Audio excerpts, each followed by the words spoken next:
Assalamualaikum warahmatullahi wabarakatuh. Dina danget ayeuna sim kuring sapara kanca aya Fadilah Khairunisa, Ikra Ridwana, sareng Sari Nur Salam di program studi Pendidikan Bahasa Sunda Fakultas Pendidikan Bahasa dan Sastra Universitas Pendidikan Indonesia bade ngadugikeun cara ngagunakeun fitur dasar dina aplikasi Google Docs sangkan teks laporan rapih.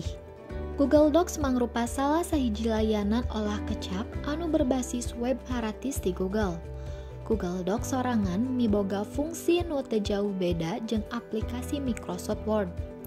Salian ti eta fitur-fitur nu aya dina Google Docs teu jauh beda oge jeung fitur nu aya dina Microsoft Word. Nu beda tina aplikasi Google Docs nyaeta miboga salah sahiji fitur pikeun nyieun jeung ngedit berkas secara online tur bisa bebarengan jeung anggota kelompok secara langsung atau real time. Jadi, nu ngagunakeun babarengan teh bisa ningali parobahan nalika anggota sejen ngalakukan editing. Tah, ayeuna mah urang langsung wae prak-prakan kana hal-hal dasar sangkan teks laporan urang bisa rapi. Ayeuna mah langsung wae urang buka aplikasi browser. Pastikan heula yen akun Google urang geus kahubung jeung aplikasi browser. Sanggeus kitu, dina kolom pencarian ketik Google Docs. Sanggeus muncul, klik website pangluhurna atawa bisa ketik https://docs.google.com. Biasana lamun karek ngamimitian ngagunakeun Google Docs, pasti bakal aya pilihan antara personal atau Google Workspace. Tah, engke saderek bisa milih atau ngaklik anu bagian personal. Engke urang bakal langsung asup di halaman kahiji Google Docs. Aya pilihan template. Tuluy, klik template blank, sangkan berkas anu kaluar teh masih anyar atawa kosong keneh. Ayeuna urang langsung kana cara pikeun ngarapikeun paragraf dina aplikasi Google Docs. Nah, ngarapikeun paragraf teh penting pikeun nulis laporan kajadian, tang teu wae penting.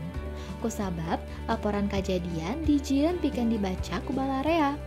Ku kituna kudu merhatikeun karapihan paragraf sangkan merenah dibaca jeung ditinggalina.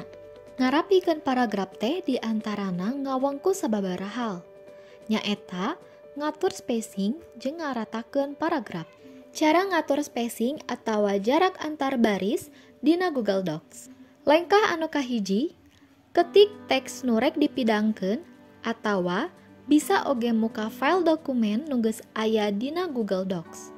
Anu kadua, pilih atawa drag baris kalimah anu rek dirapihkeun. Langkah anu katilu, saderek bisa klik format, tuluy klik jarak antar baris dan antar paragraf. Engke bakal muncul sababaraha pilihan. Di antarana spasi antar baris bakal aya sababaraha pilihan. Nyaeta pilihan tunggal, 1,15, 1,5, jeung ganda. Tuluy, spasi antar paragraf bakal aya 2 pilihan. Nyaeta hapus spasi sebelum paragraf atawa tambahkan spasi setelah paragraf. Saderek bisa milih ukuran spasi nu geus aya pikeun tulisan saderek. Salian ti eta, aya oge pilihan spasi custom. Saderek bisa nangtukeun sorangan ukuran anu dibutuhkeun pikeun tulisan. Eta ukuran spasi teh bisa ngarapikeun paragraf sangkan ngatur jarak baris, naha rek leuwih padeukeut jarakna atawa rek rada anggang. Biasana jarak antar baris disaluyukeun oge jeung panjangna tulisan sarta ukuran kertas anu dipake. Ayeuna cara ngaratakeun paragraf dina Google Docs. Langkah anu kahiji, ketik teks nu rek dipidangkeun atawa bisa oge muka file dokumen anu geus aya dina Google Docs. Langkah anu kadua, pilih atawa drag paragraf anu hayang dirapihkeun. Langkah anu katilu, klik format, tuluy klik perataan dan indentasi. Engke bakal aya sababaraha pilihan paragraf, nyaeta rata kiri, rata tengah, rata kanan, jeung rata kiri kanan. Saderek bisa milih paragraf anu dibutuhkeun pikeun tulisan saderek. Salian ti eta, urang oge bisa ngagunakeun tombol kombinasi CTRL pikeun ngatur paragraf. Di antarana, anu kahiji, pikeun paragraf rata kiri. Urang bisa milih atawa drag paragraf tuluy klik tombol Ctrl+Shift+L secara babarengan. Anu kadua, pikeun paragraf rata kanan. Urang bisa pilih atawa drag paragraf tuluy klik tombol Ctrl+Shift+R secara babarengan. Anu katilu, pikeun paragraf rata tengah. Urang bisa pilih atawa drag paragraf tuluy klik tombol Ctrl+Shift+E secara babarengan. Anu pamungkas nyaeta pikeun paragraf rata kiri kanan.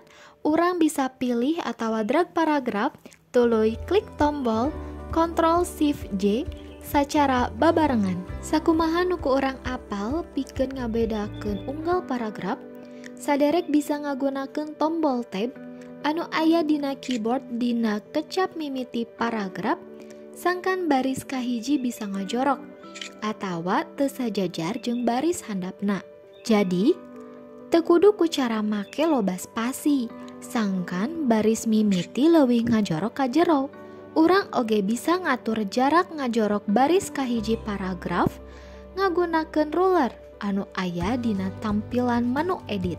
Aya bentuk persegi di bagian ruler anu gunana pikeun ngatur jarak ngajorokna baris kahiji. Tuluy di handapna aya bentuk segitiga tibalik anu gunana pikeun ngatur jarak baris handapna. Tah, sakitu padara nu tiasa didugikeun ti kelompok simkuring. Mugia ieu video aya mangpaatna kanggo saderek dina ngarojong materi laporan kajadian. Hatur nuhun kana perhatosanana. Hapunten bilih aya kakirangan. Wassalamualaikum warahmatullahi wabarakatuh.